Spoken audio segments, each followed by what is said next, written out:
Story 1. As a kid, I grew up in a normal neighborhood. We had a nice mid-sized home in a very ordinary family. When I turned 8, we adopted a small dog named Charlie. He was my best friend for years, and as I grew up, I'd be home alone more often. But with Charlie there with me, I'd never really feel like I was alone. I never felt the need to worry or be afraid of anything. Unfortunately, this didn't last forever though. When I turned 14, my family sold our home and moved 30 minutes away to a more isolated, smaller house in a forested area. And sadly, that summer, Charlie passed away due to old age. I was thankful that it was summer though, because I had time to grieve at home without having to go to school or anything. After a few days of the family grieving together the loss of our first family dog, things went back to normal. My parents went back to work and I stayed home on summer break. However, I immediately felt a difference. This was the first time I'd ever really been completely home alone in my entire life. Without Charlie to always be by my side, I was constantly paranoid and uneasy about every small sound coming from the house. Not to mention we'd only lived in the place for a few months, so I didn't even really know the area or feel fully safe yet. Anyway, just a week after losing Charlie, it was another regular day. My parents left for work and I stayed home. The house was only one story, so the layout was basically just a line. When you walk in the front door, there's the kitchen and living room, which then leads to a long hallway with 2 rooms on the side and my parents' bedroom at the end. For the past week of being alone, I'd always walk down the hallway and close all of the bedroom doors. For some reason, I didn't like seeing the doors open in the hallway, as it just gave me a weird feeling. So this day was no different. I went along the hallway, closing each door until I got to my parents' room. I pulled the door through the doorway and began walking back, but immediately realized that I didn't hear the click sound of the door being fully shut. So I turned back around and pulled the door shut more firmly this time, hearing the click sound of the door locking in place. I went back to my room where I had my computer and closed the door and put on my headphones. I watched YouTube for almost 2 hours straight since there wasn't much else to do. By this point though, it was about 9 a.m. and I was ready for some breakfast. I laid my headphones on the desk and opened my room door, stepping into the hallway. As I stepped out and turned towards the living room, I couldn't help but notice something was off in the corner of my eye. I turned my head to look back down the hallway and instantly froze. The door at the end of the hallway was open. I mean wide open. I must have stood there for a whole minute, just trying not to make any noise and listen for any movement in my parents' bedroom. At this point though, I didn't know what to do. I knew that I had closed that door and there was no way it could open on its own, so I was pretty confident that somebody could be in the house. I hadn't heard anything though, so I had no idea where they were. They could have been in any room in the house by now. I decided to very quietly and slowly walk through the living room and into the kitchen, frantically swiveling my head all around, fearing that they were hiding somewhere. Upon reaching the kitchen, I grabbed one of my parents' large steak knives, gripping the knife tightly in my right hand. I felt slightly better but still terrified. I quickly and carefully double-checked the living room and dining room, making sure the intruder wasn't hiding anywhere. Then I stood at the end of the hallway. I walked down to the spare bedroom, trying to open the door quietly, but it was old and creaky. Everything seemed to be exactly how it was left. Nothing moved at all. I backed out and closed the door. I saved my parents' bedroom for last, as it was the room with the open door, and I was terrified. It didn't help that this house was in the middle of forest, knowing that no help was anywhere nearby. I stood at the doorway for another minute, only able to see half of my parents' bed, while clutching the knife and listening. It was dead silent. Fear continued to rise inside me as I called out shakily, but there was no response. I tried to sound confident, but I knew it was a thin act. I took a step inside, looking around the corner. Seemed empty, just like the other rooms, with nothing moved at all. I even crouched and looked under the bed, but no one was there. I walked to the other side of the bed, and just as I noticed a small spot of dirt on the floor, I heard a soft thud from behind me. I jumped, heart racing, and stared at the bathroom door that was shut. I could hear frantic movement in there, while also seeing a slight shadow from under the door. A few seconds passed as I stood in fear before hearing one last thud, followed by footsteps fading away outside the house. Still in shock of what had just happened, I carefully walked over and opened the door, immediately noticing the open window. I quickly closed and locked it, then ran to my room to grab my phone. I don't know why I never called the police. I guess I was just young, and I didn't want them to come over if nobody was actually there, but upon reflection, I know I should have just left the house and called the cops to begin with. Anyway, I called my parents first, who then called the police and came home soon after. During their investigation, they found small patches of dirt from someone's shoe pretty much throughout the whole house except for my room. They were able to tell that it was only one person. However, strangely, they didn't take anything. Not a single thing was missing from our home. This was obviously really creepy and unusual, making the motives of the intruder much more disturbing. We moved out of the house several months later, though mostly due to other problems with the house. Being in my 23s now, I still think about this encounter every once in a while. I wonder what would have happened if I wasn't wearing my headphones and heard the person enter, since I probably would have looked and seen them. It's terrifying to imagine, but I'm thankful for how everything turned out, aside from the intruder never getting caught. Story 2. I'm a 23-year-old female, and I rent a very small house near my work. Nothing has ever happened to me like this before, but afterwards, I have been much more careful about who my friends are. The day started out the same as every other weekday. I went to work, came back home, made some dinner, then sat on the couch to watch a show or a movie.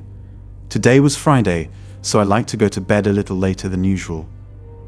I turned on a movie around 8 o'clock, and at some point I fell asleep during it. It wasn't until a sharp and sudden sound made me jump back out of sleep. It was my phone, and a sound I had never heard before. I picked it up from the coffee table and squinted my eyes at the bright screen. It was a notification for a message I received on Facebook. Upon opening it, I was immediately taken to the Facebook Messenger. I was confused seeing a text from a man simply saying hello. His name looked familiar, but was definitely not one of my close friends. I clicked on his profile and saw that we had one mutual friend and that we'd been friends on Facebook for 4 months. Sparked my memory from when I accepted his invite.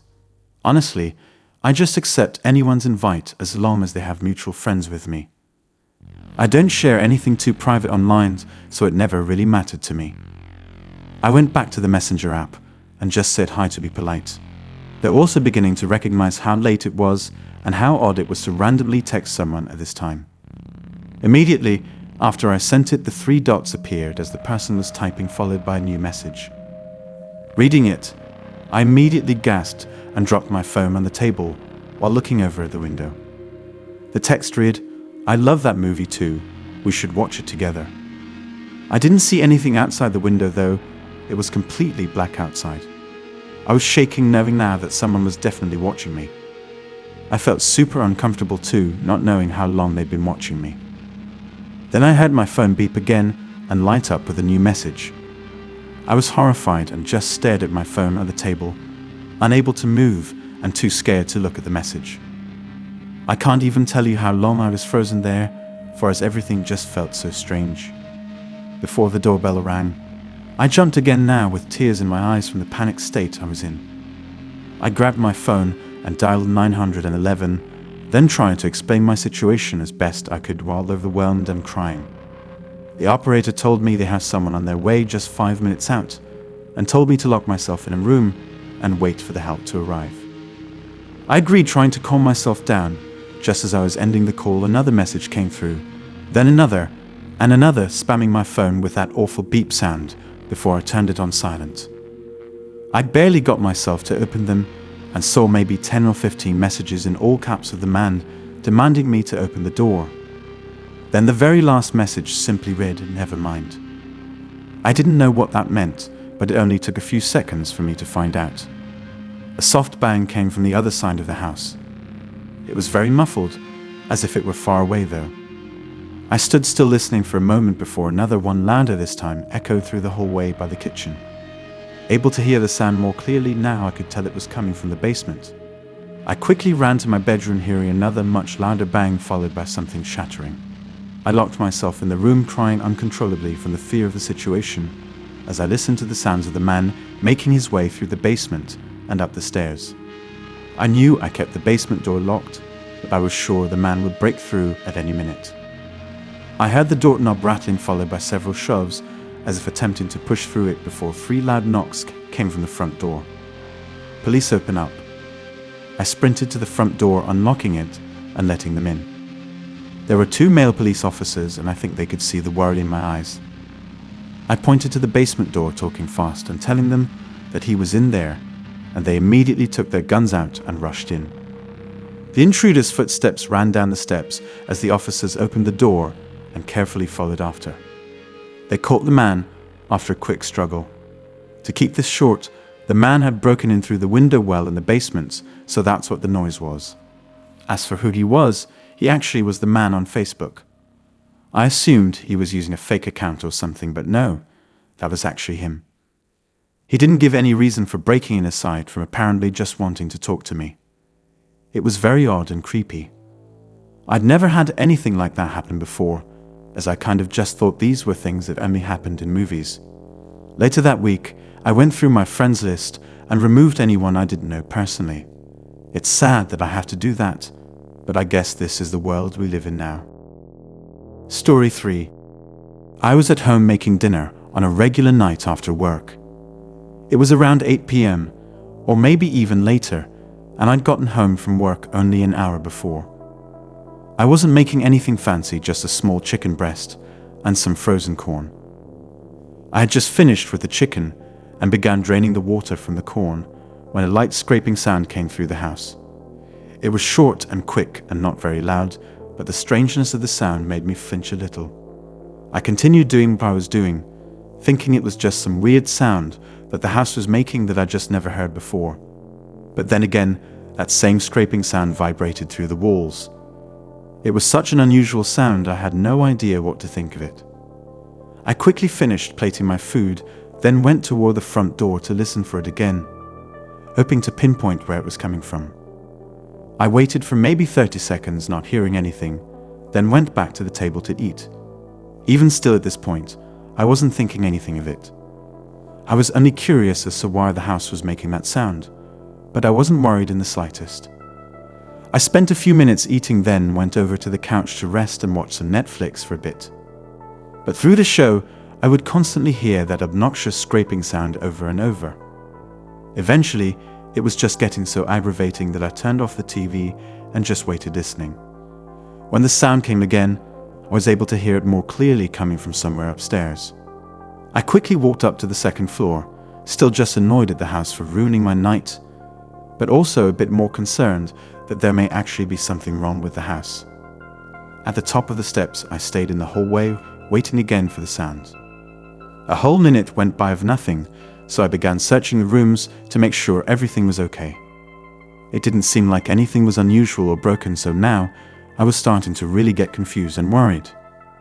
I put some shoes on and went outside, and while it was dark, I figured I'd maybe be able to see a tree scraping against the house, or possibly some other issue. I went to the side of the house where I knew there was a tree, but it wasn't windy at all and the branches were nowhere near the side. I kind of just stood there wondering how this was happening and why it suddenly started tonight. I was tired, and this was the last thing I wanted to be doing. I walked back around to the front of the house, and on my way to the front door, a glimmer of light came the side of my vision. I turned and looked as it seemingly came from the front of the house. I walked further down the driveway by the sidewalk and looked back, and that's when I saw a small light coming from one of the windows in a dark room of my home. After a couple seconds, I realized it was the attic window, and that the light was moving almost like someone was shining a flashlight around. I was horrified. Someone was in my attic doing who knows what, and for how long. I stayed out front calling the police as I stared at the window, watching the light move around slowly. But as I was talking on the phone, the light got dimmer before shining directly at me. They held it there for a couple seconds, then shut it off, and even from outside, I was able to hear a few loud thuds. I immediately ran over to my neighbor's yard, trying to explain to the operator what was going on, while looking over at my house in terror. From where I was it looked silent and calm, but that only made it more scary knowing that something awful was likely going on inside. After a few minutes, though nothing else was seen, and the cops finally made it, they searched the house first, then brought me inside to talk. They found multiple shoe prints in the attic, and they suspected it was likely a group of teenagers messing around with me and likely not trying to cause any harm. There were no signs of anyone living there or anything, which was a relief. They found some carvings in the wooden beams though, but they weren't anything specific, just lines basically. Again, the cops assured me that the kids were probably just messing with me and trying to get a reaction out of me. As for how they got in, they think they may have somehow gotten on the roof and climbed in through a window while I was at work that day. However, they exited through the attic doorway on the ceiling and got out through my back door. I know they said confidently that it was just a harmless group of kids, but that doesn't make me feel any softer. Knowing that some random group of people broke into my house and was camping out there all day and at night while I was home is really unnerving. I mean, those cops didn't actually know what the brute's intentions were either, so who knows what they actually planned on doing.